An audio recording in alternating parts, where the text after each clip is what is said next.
इस कहानी की शुरुआत में एक आदमी को दिखाया जाता है जो रस्सी से लटका हुआ है। उसके हाथ में एक बच्चा भी होता है। दरअसल ये आदमी फायर ब्रिगेड में काम करता है। इस बिल्डिंग में आग लग गई, इसीलिए बच्चे को खिड़की से लेकर कूद जाता है, लेकिन अब ये रस्सी से लटका हुआ है। लेकिन इससे पहले कि इसके साथी इसे अपनी तरफ खींच दे, इसकी रस्सी में आग लगने के कारण रस्सी टूट जाती है और ये कई मंजिलों ऊपर से नीचे जमीन पर आकर गिरता है। लेकिन इस आदमी को कुछ भी नहीं होता, ये बिल्कुल ठीक होता है और बच्चा भी पूरी तरह सुरक्षित होता है क्योंकि बच्चा उसके ऊपर होता है। बच्चा अपने परिवार के पास चला जाता है। इसके बाद ये आदमी भी उठता है और उसी बच्चे के पास जाता है जो अपने परिवार के साथ होता है। ये उस बच्चे से उसका नाम पूछता है, लेकिन इसकी बात का कोई भी जवाब नहीं देता। ऐसा लगता है जैसे उन लोगों को ये आदमी दिख ही न रहा हो। इस आदमी को कुछ भी समझ में नहीं आता और तभी पीछे से किम की आवाज आती है। इस आदमी का नाम किम है और जब ये पीछे देखता है तो वहां पर एक आदमी खड़ा होता है जिसके साथ एक लेडी भी होती है और वो दोनों के दोनों इसको देखकर मुस्कुरा रहे होते हैं। दरअसल वो इसे देखकर खुश होते हैं और तभी किम दूसरी तरफ देखता है जहां पर उसे अपना ही शरीर दिखता है, यानी किम की मृत्यु हो चुकी है और ये किम की आत्मा है। अब वो दो लोग जो किम को देख पा रहे होते हैं, जिसमें एक लड़का और लड़की होते हैं, वो किम के पास आते हैं। लड़की किम का कार्ड देखती है और वो बहुत खुश हो जाती है और वो उसे कहती है कि तुम एक पैरागॉन हो, यानी कि एक आदर्श आत्मा जो हर एक इंसान के अंदर नहीं होती। वो किम को बताते हैं कि तुम्हें 7 अलग अलग ट्रायल से गुजरना होगा और ये सब तुम्हें 49 दिन के अंदर करना होगा और अगर तुम इस ट्रायल को पास कर लेते हो तो तुम्हें एक दूसरी बॉडी मिलेगी, यानी कि तुम्हारा एक बार फिर से इस धरती में जन्म होगा। ये किम को ये भी बताते हैं कि हम दूत हैं, यानी कि गार्डियन एंजल्स हैं। दरअसल ये 3 गार्डियन एंजल्स होते हैं, जिसमें से 2 यहाँ पर हैं जो आत्मा को यहाँ से दूसरी दुनिया में लेकर जाते हैं और तीसरा एंजल जो कि इनका बॉस होता है वो उस जगह जाता है जहाँ पर इंसान का अंतिम संस्कार होता है। इन दोनों में से जो लड़की होती है उसका नाम होता है सी, लड़के का नाम होता है बी और इनका जो बॉस होता है, जो इनका सीनियर गार्डियन एंजल है, उसका नाम होता है ए, यानी कि इन तीनों गार्डियन एंजल्स का नाम ए, बी और सी है। किम अभी भी अपनी मौत के सदमे में होता है। वो अपनी मॉम से मिलने जाना चाहता है, लेकिन ये उसे कहते हैं कि मरने के बाद तुम धरती पर इधर उधर नहीं घूम सकते और तभी आकाश में एक पोर्टल खुलता है, यानी दूसरी दुनिया में जाने का रास्ता, और किम की आत्मा उसके अंदर चली जाती है और अगले पल ही दिखाया जाता है कि किम एक दूसरी दुनिया में पहुंच चुका है। वहां पर उसी की तरह कई सारी आत्माएं होती हैं, लेकिन सबसे ज्यादा मान सम्मान वहां पर किम को मिलता है क्योंकि वो एक पैरागॉन है, वो एक पवित्र आत्मा है। लेकिन उसे अपने आप को पवित्र साबित करने के लिए 7 अलग अलग ट्रायल से, यानी कि 7 अलग अलग परीक्षाओं से होकर गुजरना होगा। यहाँ पर तीनों गार्डियन एंजल्स, यानी कि एंजल ए, बी और सी भी उसके साथ होते हैं और सबसे पहले उसे हेल ऑफ मर्डर में पेश किया जाता है। यहाँ पर उन लोगों को पेश किया जाता है जिसने किसी का मर्डर किया हो या जिसकी वजह से कोई मरा हो। किम जब अपने नीचे चारों तरफ देखता है तो वो देखता है कि वहां पे धधकता हुआ लावा होता है जिसमें हजारों लाखों आत्माएं फंसी होती है जो अपनी सजा भुगत रही होती है। और इसके बाद यहाँ पर गॉड ऑफ मर्डर को दिखाया जाता है और गॉड ऑफ मर्डर के नीचे बैठने वाले 2 एम्प्लॉयज में से एक एम्प्लॉय बोलता है कि आज से कई साल पहले एक बिल्डिंग में आग लग गई थी जहां पर किम का एक कॉलीग फंस गया था। वो चाहता तो उसकी जान बचा सकता था, लेकिन उसने अपनी सेफ्टी देखी जिसकी वजह से उसकी जान चली गई। वहीं पर बैठा दूसरा एम्प्लॉय बोलता है कि ये एक मर्डर है, इसके लिए किम को 50 सालों तक दहकते हुए लावे में डाल देना चाहिए। गॉड ऑफ मर्डर कहते हैं कि तुम्हें उनसे इज्जत से बात करनी चाहिए, वो एक पैरागॉन है। वही एम्प्लॉय बोलता है कि मुझे लगता है कि 5 साल की सजा एक पैरागॉन के लिए 50 साल की सजा के बराबर होगी, इन्हें 5 साल की सजा देनी चाहिए। यहाँ पर गार्डियन एंजल्स ए, बी और सी भी होते हैं और गार्डियन एंजल ए कहते हैं कि आपको इस बात पर नजर डालनी चाहिए कि उस रात को हुआ क्या था। दरअसल उसका कोलीग एक पत्थर के नीचे फंस गया था और जब किम उस पत्थर को उठाने की कोशिश कर रहा था तभी किसी की मदद की आवाज आई और उसके कोलीग ने कहा कि इस पत्थर को तुम नहीं उठा पाओगे क्योंकि ये बहुत भारी है, तुम उस आदमी की जान बचाओ। और किम इसीलिए उस आदमी को बचाकर वहां से ले गया। उस रात को किम ने 8 लोगों की जान बचाई थी। हालांकि वो अपने कोलीग को भी बचाने के लिए अंदर जाना चाहता था, लेकिन तब तक वो पूरी की पूरी बिल्डिंग गिर गई जिस वजह से उसकी मृत्यु हो गई। ये सब सुनने के बाद गॉड ऑफ डेथ कहते हैं कि किम बेकसूर है और उसे छोड़ दिया जाता है। अब ये चारों के चारों नाव से किम के अगले ट्रायल के लिए जाते हैं। उसका अगला ट्रायल होगा गॉड ऑफ इंडोलेंस के आगे, यहाँ पर उन लोगों का ट्रायल होता है जो आलसी होते, जो अपने काम को अच्छे से नहीं करते, या किस इंसान ने किस तरह से जिंदगी जी है। यहाँ पर किम इन तीनों से पूछता है कि तुम मेरी मदद क्यों कर रहे हो। एंजल सी उन्हें बताती है कि किंग यमोरा यानी कि यमराज ने उन तीनों से वादा किया है कि अगर उन्होंने 49 आत्माओं को पुनर्जन्म यानी कि दोबारा से जन्म लेने में मदद की तो उन्हें भी दोबारा से जन्म मिलेगा। लेकिन किसी भी आत्मा को पुनर्जन्म दिलाने में ये तीनों गार्डियन एंजल्स 49 दिनों से ज्यादा नहीं ले सकते। यानी कि जब कोई इंसान मर जाता है तो 49 दिनों के अंदर उसकी आत्मा को 7 ट्रायल्स को पास करवाना होगा, और ऐसा किसी नॉर्मल आत्मा के साथ नहीं हो सकता, सिर्फ पैरागॉन के साथ हो सकता है।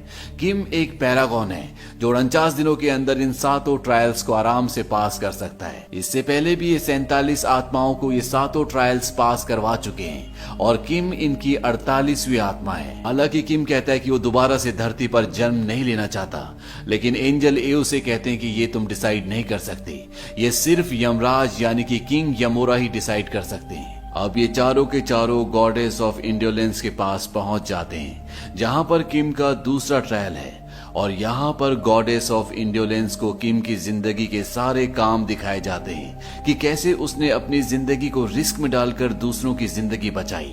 ये देखकर गॉडेस ऑफ इंडोलेंस बहुत ज्यादा इम्प्रेस्ड हो जाती है। वो कहती है तुम्हारी तो मूर्ति बनानी चाहिए, तुमने ये सब काम कैसे किए। किम कहता है कि ये सब मैंने पैसों के लिए किया। ये सुनकर गॉडेस ऑफ इंडोलेंस बहुत गुस्सा हो जाती है। वो कहती है तो पैसा तुम्हारा भगवान है, तुम्हें पैसे को अपना भगवान चुनने के लिए सजा जरूर मिलेगी। वो पानी के ऊपर लकड़ी के एक प्लेटफॉर्म पर खड़ा होता है जो पीछे खिसकना शुरू हो जाता है, और तभी किम झरने के नीचे देखता है वहां पर हजारों लाखों आत्माएं होती हैं जिन सबको बहुत बुरी तरह से सजा मिल रही होती है। और इससे पहले कि वो भी वहां पर गिर जाता, एंजल ए और एंजल बी पानी में कूदकर उसके प्लेटफॉर्म को रोक लेते हैं। वो कहते हैं कि किम ने अपनी जिंदगी में कभी भी आराम नहीं किया, उसने दिन रात मेहनत की, उसने गाड़ी चलाई, उसने सफाई की, उसने फायर ब्रिगेड का काम किया। हालांकि वो इतनी मेहनत पैसों के लिए कर रहा था, लेकिन उसे पैसे अपने लिए नहीं चाहिए थे, बल्कि अपनी बीमार माँ के इलाज के लिए और अपने छोटे भाई को पढ़ाने के लिए चाहिए थे। और ये सब सुनने के बाद गॉडेस ऑफ इंडोलेंस कहती है कि हालांकि किम ने ये सारे काम पैसों के लिए किए, लेकिन पैसे उसे अपने लिए नहीं बल्कि अपने परिवार के लिए चाहिए थे, इसीलिए उसे माफ किया जाता है और उसका दूसरा ट्रायल भी पूरी तरह से कामयाब हो जाता है। यानी कि उसने 2 ट्रायल्स को पास कर लिया। इसके बाद ये अपने अगले ट्रायल की ओर निकल पड़ते हैं, और ये होता है हेल ऑफ डिसीट। यहाँ पर ऐसे लोगों को सजा मिलती है जो दूसरों के साथ धोखा करते हैं, और जब ये रास्ते में होते हैं तभी इनके ऊपर पिशाच हमला कर देते हैं। ये देखकर तीनों गार्डियन एंजल्स पूरी तरह से हैरान हो जाते हैं, क्योंकि आज से पहले ऐसा कभी भी नहीं हुआ। गार्डियन एंजल ए बोलता है कि हो ना हो पृथ्वी पर किम का भाई या उसकी मॉम की अनैतिक तरीके से हत्या हुई है और उनकी आत्मा अब बदला लेना चाहती है, और इसीलिए इन पिशाचों ने हमारे ऊपर हमला किया है। और अगर हमें किम को 7 ट्रायल से मुक्त करना है, उसे पास करवाना है, तो मुझे इसकी तह तक जाना होगा। और वो पृथ्वी पर चला जाता है, और यहाँ पर गार्डियन एंजल बी और गार्डियन एंजल सी किम को लेकर उसके अगले ट्रायल तक पहुंच जाते हैं। और यहाँ पर किम के ऊपर इल्जाम होता है कि उसने अपने उस कोलीग की, जिसकी बिल्डिंग गिरने से मौत हो गई थी, जिसकी वो जान नहीं बचा पाया था, उसकी बेटी को उसका पिता बनकर लेटर्स लिखी और उसकी मौत की खबर उसकी बेटी से छुपाए रखी। और जब उसकी बेटी को सच्चाई पता चली तो उसे बहुत दुख हुआ, और साथ ही साथ उसने अपनी मॉम को भी झूठ बोला कि उसकी शादी हो चुकी है, उसका एक बेटा है, जबकि ऐसा कुछ भी नहीं हुआ था। दरअसल किम 15 साल पहले घर छोड़कर चला गया था और पिछले 15 साल से वो कभी भी घर नहीं गया। यहाँ पर किम से इन दोनों झूठ की वजह पूछी जाती है, लेकिन वो कोई जवाब नहीं देता, और तभी उसके पूरे शरीर को बेलों से जकड़ लिया जाता है। उसकी जबान काटी जाने वाली होती है कि तभी गार्डियन एंजल सी कहती है कि मैं कुछ कहना चाहती हूँ, और वो कहती है कि माना कि किम ने झूठे लेटर्स लिखे, लेकिन उसमें उसका कोई भी फायदा नहीं था। दरअसल वो नहीं चाहता था कि उसके कॉलीग की बेटी को ये पता चले कि उसके पिता की मृत्यु हो चुकी है, क्योंकि उस वक्त वो बहुत छोटी थी, उसे पढ़ाई में ध्यान देने की जरूरत थी। तो उन लेटर्स से उसकी जिंदगी में खुशियां आई और उसने अपनी पढ़ाई में ध्यान दिया, अपनी जिम्मेदारी संभाल ली। और जब वो बड़ी हो गई तब उसे पता चला। लेकिन उसका बचपन सुधर गया, उसकी पढ़ाई अच्छे से हो गई और साथ ही साथ उसने अपनी मॉम को झूठे लेटर्स लिखे क्योंकि उसकी मॉम बहुत ज्यादा बीमार थी। और जब उसकी मॉम को पता चला कि उसके बेटे की शादी हो चुकी है, उसका एक बेटा भी है, तो उसकी मॉम बहुत जल्दी रिकवर हो गई। यानी किम ने जितने भी झूठ बोले थे वो अपने लिए नहीं बल्कि अपनों के लिए बोले थे। और ये सच जानने के बाद उसके ऊपर जितने भी आरोप होते हैं वो सब के सब खारिज कर दिए जाते हैं और ये तीनों अब यहाँ से अपने अगले ट्रायल की तरफ बढ़ जाते हैं। वहीं धरती पर गार्डियन एंजल ए को दिखाया जाता है जो किम के घर पर जाता है और उसे पता चलता है कि यहाँ पर किम की मॉम की नहीं बल्कि किम के भाई जिम की मृत्यु हुई है। और गार्डियन एंजल ए यहाँ पर किम की फोटो के आगे जो 2 अगरबत्तियां लगी होती है उससे उसकी आत्मा को बाहर निकालता है और उससे पूछता है कि बताओ कि तुम्हारी मौत कहाँ हुई, तुम्हारी मौत की जगह कहाँ है। लेकिन उसकी आत्मा वहां से भाग जाती है। गार्डियन एंजल ए उसका पीछा करता है लेकिन वो उसके हाथ नहीं आता। और अब गार्डियन एंजल ए अपनी शक्तियों से अतीत के उस पल में जाते हैं जहां पर किम के भाई जिम की मृत्यु हुई थी। और वो देखते हैं कि वहां पर जिम का एक दोस्त होता है जो जिम को उसके भाई किम की मौत पर सहानुभूति दिखा रहा होता है। वो दोनों एक दूसरे के गले लगते हैं और तभी जिम का जो दोस्त होता है उसकी बंदूक से गोली चल जाती है। जिम का जो दोस्त होता है वो अपने सीनियर को यहाँ पर लाता है और जब तक वो यहाँ पर आते हैं तब तक जिम की मृत्यु हो चुकी होती है। जिम का सीनियर इस बात से बहुत गुस्सा होता है लेकिन फिर वो कुछ सोचते हुए अपने आप को संभालते हुए उस जवान से जिससे गलती से गोली चली थी उसे कहता है कि तुमने जानबूझकर नहीं किया, हमें इसकी बॉडी को ठिकाने लगाना होगा। दरअसल वो ऐसा इसलिए करता है क्योंकि अगले महीने उसका प्रमोशन होता है और अगर उसके सीनियर ऑफिसर्स को पता चल गया कि उसकी बटालियन में ऐसा कोई हादसा हुआ है तो उसका प्रमोशन रुक जाएगा। इसीलिए वो किम के भाई जिम की लाश को जंगल में एक जगह दफना देते हैं, उसका अंतिम संस्कार नहीं करते और किसी को ये भी नहीं पता कि जिम को कहां पर दफनाया गया है। अगले दिन जिम के घर पर मिलिट्री वाले आते हैं और वो जिम की मॉम को कहते हैं कि कल रात को तुम्हारा बेटा जॉब छोड़कर अपनी पोस्ट छोड़कर कहीं चला गया, अगर वो तुम्हें कांटेक्ट करने की कोशिश करे तो हमें उसके बारे में बताना। दरअसल वो जिम को ढूंढ रहे होते हैं, उन्हें लगता है कि जिम ने अपनी जॉब अपनी जिम्मेदारी छोड़ दी है। वहीं अब गार्डियन एंजल ए लगातार जिम की आत्मा को ढूंढ रहे होते हैं और वो उसे ढूंढकर एक बिल्डिंग के सहारे अपने शिकंजे में फंसा लेते हैं और वो उसे कहते हैं कि तुम ये सब बंद कर दो, मेरे साथ चलो ताकि तुम्हें पुनर्जन्म मिले। जिम कहता है कि भाड़ में गया पुनर्जन्म, मैं उन दोनों से बदला लूंगा। गार्डियन एंजल ए उसे बताते हैं कि अगर तुम मेरे साथ उस दुनिया में नहीं गए जहां पर मरने के बाद जाया जाता है तो तुम्हारे भाई को कभी भी मुक्ति नहीं मिलेगी। जिम कहता है कौन सा भाई? वो भाई जो 15 साल पहले हमें हमेशा के लिए छोड़कर चला गया था। मैं किसी भाई को नहीं जानता और ना ही मैं तुम्हारे साथ वापस जाऊंगा। मैं उन दोनों से बदला लूंगा क्योंकि जब उन्होंने मुझे दफनाया था उस वक्त मैं जिंदा था, उन्होंने मुझे जिंदा ही दफना दिया। और जब जिम गार्डियन एंजल को ये बताता है तो गार्डियन एंजल ए को अपने पास्ट की, अपनी जिंदगी के उस वक्त की याद आती है जब वो एक इंसान थे, जब वो जिंदा थे। और ऐसा लगता है कि जिम की इस बात से वो अपने आप को, अपनी जिंदगी को, अपने पास्ट को रिलेट कर पा रहे हैं। और इसके बाद गार्डियन एंजल ए जिम को अपने साथ ले जाते हैं और वो उसे दिखाते हैं कि उसका वो दोस्त जिससे गलती से गोली चल गई थी वो बहुत सारी दारू पी के उसके घर पर जाता है और उसकी मॉम को एक मैप देता है जिस पर एक रेड कलर का स्पॉट होता है, यानी कि ये वो जगह होती है जहां पर इन्होंने जिम को दफनाया है। और वो ऐसा इसलिए करता है क्योंकि वो जिम से बहुत प्यार करता था, वो उसका बहुत अच्छा दोस्त था और अब वो पश्चाताप की आग में जल रहा है। इसके बाद वो कहता है कि मैं अपनी जान दे दूंगा और वो एक सुनसान हॉल में जाकर अपने गले में फंदा डालता और उस पर लटक जाता है। जिम से देखा नहीं जाता क्योंकि वो मर रहा होता है। वो गार्डियन एंजल ए से कहता है कि उसकी मदद करो। गार्डियन एंजल ए कहते हैं कि मैं ऐसा नहीं कर सकता, इस दुनिया में जीवन और मरण का जो चक्र है उसे हम कंट्रोल नहीं कर सकते, ये हमारे रूल्स के खिलाफ है। इस बात से जिम को बहुत गुस्सा आता है। वो कहता है तुम उसकी मदद करो और जो भी तुम मुझसे चाहते हो मैं करने के लिए तैयार हूँ। और गार्डियन एंजल को ना चाहते हुए भी उसकी रस्सी को काटना पड़ता है और इस तरह से वो जिम के दोस्त की जान बचा लेते हैं। वहीं दूसरी दुनिया में किम को दिखाया जाता है कि अभी तक वो 3 ट्रायल्स पास कर चुका है और अब उसका चौथा ट्रायल है, लेकिन चौथा और 5वां ट्रायल उसके ऊपर नहीं होता। और ये ट्रायल होता है हेल ऑफ इनजस्टिस और हेल ऑफ बिट्रेयल का, यानी कि किसी के साथ अन्याय करने का और किसी के साथ विश्वासघात करने का। और ये दोनों ट्रायल किम के ऊपर नहीं होते क्योंकि उसने अपनी पूरी जिंदगी में ऐसा कोई भी काम नहीं किया होता। और अब उसका छठा ट्रायल होता है और ये ट्रायल होता है हेल ऑफ वायलेंस में। और जब ये तीनों के तीनों हेल ऑफ वायलेंस में पहुंचते हैं तो किम के ऊपर इल्जाम होता है कि एक बार उसने अपने छोटे भाई जिम को बहुत बुरी तरह मारा था, जबकि उस दिन वो बीमार भी था। और इस बात का किम के पास कोई भी जवाब नहीं होता और ना ही उसके दोनों गार्डियन एंजल्स बी और सी के पास। इसीलिए हेल ऑफ वायलेंस उसे सजा देते हैं। लेकिन इससे पहले कि वो उसे सजा देते, गार्डियन एंजल सी, गार्डियन एंजल ए, जो कि अभी धरती पर होते हैं, जो कि किम के भाई जिम के साथ हैं, उनसे अपनी शक्तियों से बात करती है और वो कहती है कि किम को सजा हो रही है। गार्डियन एंजल ए उसे कहते हैं कि तुम फाइनल वर्डिक्ट की मांग करो, और जब वो ये सुनती है तो हैरान हो जाती है। लेकिन उनके कहने पर उसे गॉड ऑफ वायलेंस से फाइनल वर्डिक्ट की मांग करनी पड़ती है। और ये सुनकर गॉड ऑफ वायलेंस खुद भी हैरान हो जाते हैं। वो कहते हैं जैसे कि तुमने फाइनल वर्डिक्ट की मांग की है, तुम्हारी मांग को पूरा किया जाता है। दरअसल इन्होंने मांग की है कि इनका जो फैसला हो वो फाइनल निर्णय यानी कि फाइनल वर्डिक्ट में हो, और अगर किम फाइनल वर्डिक्ट में दोषी माना गया तो किम के साथ साथ इन तीनों को भी सजा मिलेगी। इसीलिए फाइनल वर्डिक्ट की कभी भी कोई एंजल मांग नहीं करता, लेकिन इस बार इन तीनों ने फाइनल वर्डिक्ट की मांग की है। और अब ये दोनों के दोनों किम को लेकर अपने अगले ट्रायल यानी कि फाइनल ट्रायल की ओर बढ़ चलते हैं।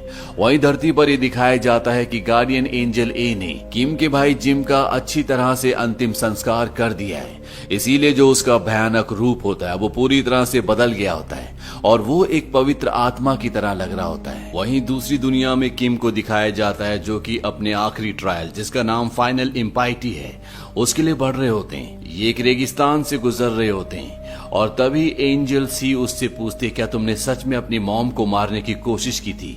दरअसल यहाँ पर जो उसके ऊपर ट्रायल चलेगा उसके ऊपर आरोप होता है कि उसने 15 साल पहले अपनी मॉम को मारने की कोशिश की थी। किम कहता है कि हाँ, मैंने इसे किया था क्योंकि मेरी मॉम बहुत ज्यादा बीमार थी और उस वक्त हमारे पास खाने के पैसे भी नहीं थे और मैं अपनी मॉम को तड़प तड़प के मरते हुए नहीं देख सकता था, इसीलिए मैं उसे मारने की कोशिश कर रहा था। मैंने सोचा था कि सबसे पहले मैं अपनी मॉम को मार दूंगा, उसके बाद अपने छोटे भाई को, क्योंकि धीरे धीरे भूख से वो भी बीमार हो रहा था, और उसके बाद मैं अपने आप को भी खत्म कर देता। लेकिन जब मैं अपनी मॉम का पिलो से मुंह दबाने की सोच रहा था तभी मेरा भाई पीछे से मुझे डिस्टर्ब करने लगा। इस बात से मैं अपने आप से बाहर हो गया और मैंने उसे बहुत मारा। हालांकि वो बीमार था, लेकिन उसे मारने के बाद मेरे दिल के अंदर गिल्ट आ गया और मैंने अपना घर छोड़ दिया। मैंने तय किया कि अब मैं अपनी जिंदगी अपनी मॉम के लिए और अपने भाई के लिए जीऊंगा, और उसके बाद मैं कभी भी उनसे मिलने के लिए नहीं गया। बस अपनी मॉम से मैं खत के जरिए बात किया करता था। वहीं धरती पर यह दिखाया जाता है कि किम का भाई जिम और गार्डियन एंजल ए किम के आर्मी कैंप में आते हैं, जहां पर किम की मॉम भी आती है और उसके पास वो मैप भी होता है जो किम के दोस्त ने उसकी मॉम को दिया था, जिस मैप में उस लोकेशन को स्पॉट किया होता है जहां पर किम की डेड बॉडी है और किम का वो सीनियर जिसने उसकी बॉडी को वहां पर दफनाया था। ये देखकर पूरी तरह से बौखला जाता है। वो उसकी मॉम को धक्का देता है और जब किम की आत्मा ये देखती है तो वो एक विशाल बवंडर में तब्दील हो जाती है और इसके बाद वो अपने उसी सीनियर को मारने वाला होता है कि तभी वो आसमान में देखता है। वो देखता है कि उसका भाई दूसरी दुनिया में रेत में धंसता ही चला जा रहा है और इसका कारण ये होता है, यहाँ पर धरती में वो अनैतिक काम कर रहा है। अभी तक उसने अपने भाई को माफ नहीं किया और ये देखने के बाद जिम अपने सीनियर को नहीं मारता। और वहीं दूसरी दुनिया में यानी कि आफ्टर लाइफ वाली दुनिया में किम को दिखाया जाता है जो कि अब यमराज यानी कि किम यमोरा के सामने खड़ा है और ये उसका फाइनल ट्रायल है।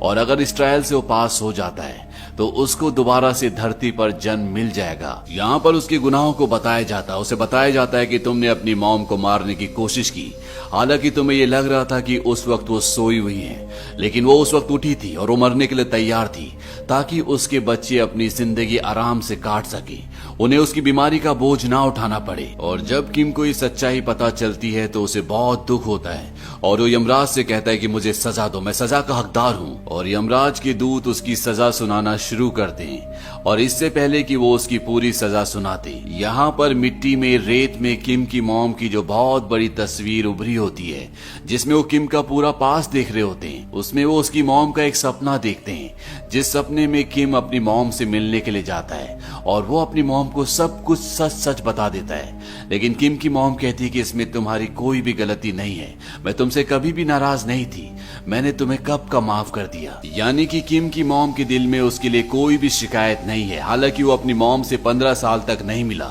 लेकिन 15 साल तक जो उसने मेहनत की वो सिर्फ अपनी मॉम के लिए और अपने भाई के लिए। वो पैसे कमाता था सिर्फ उनके लिए, ताकि उसका भाई पढ़ सके और उसकी मॉम का इलाज हो सके, और ऐसा हुआ भी। यमराज ये सारी सच्चाई जानने के बाद कहते हैं कि अगर धरती पर किसी के गुनाह को माफ कर दिया जाए तो इस दुनिया में उसे उस गुनाह के लिए कोई सजा नहीं दी जा सकती। किम के भाई ने भी उसे माफ कर दिया होता है, इसीलिए उसने अपने 6ठे और 7वें दोनों ट्रायल को पास कर लिया है। यमराज उसे कहते हैं कि तुम अब धरती पर दोबारा जन्म ले सकते हो। और इसके बाद किम की आत्मा सच्चाई और पवित्रता की लौ से दमक उठती है। वो एंजल सी को थैंक यू कहता है और इसके बाद उसकी आत्मा यहाँ से गायब हो जाती है। वहीं धरती पर किम के भाई जिम को दिखाया जाता है, जिसके सामने एंजल ए और एंजल बी होते हैं और उनके हाथ में एक कार्ड होता है, और ये कार्ड होता है पैरागॉन का, यानी कि जिम का भाई किम भी एक पैरागॉन है। उसकी आत्मा भी पवित्र है और इन एंजल्स को अब एक और आत्मा को 49 दिनों के अंदर जस्टिस दिलाना होगा, यानी कि उसका रीबर्थ करवाना होगा। और इसके बाद इन सबको भी रीबर्थ मिल जाएगा, यानी कि सबको पुनर्जन्म मिल जाएगा। और अंत में ये दिखाया जाता है कि तीनों गार्डियन एंजल्स किम के भाई जिम को दूसरी दुनिया में ले गए, और अगर उन्होंने इसे भी 49 दिनों के अंदर मुक्ति दिलवा दी, यानी कि दूसरा जन्म दिलवा दिया, तो ये सब के सब मुक्त हो जाएंगे। और इसी के साथ ये फिल्म, ये कहानी यहीं पर खत्म हो जाती है। ये फिल्म सन 2017 में रिलीज हुई थी। IMDb पर इसकी रेटिंग है 7.3। इस फिल्म का बजट था $18 मिलियन और बॉक्स ऑफिस पर इसने कमाई की थी $108 मिलियन की। उम्मीद करते हैं कि ये कहानी आपको पसंद आई होगी।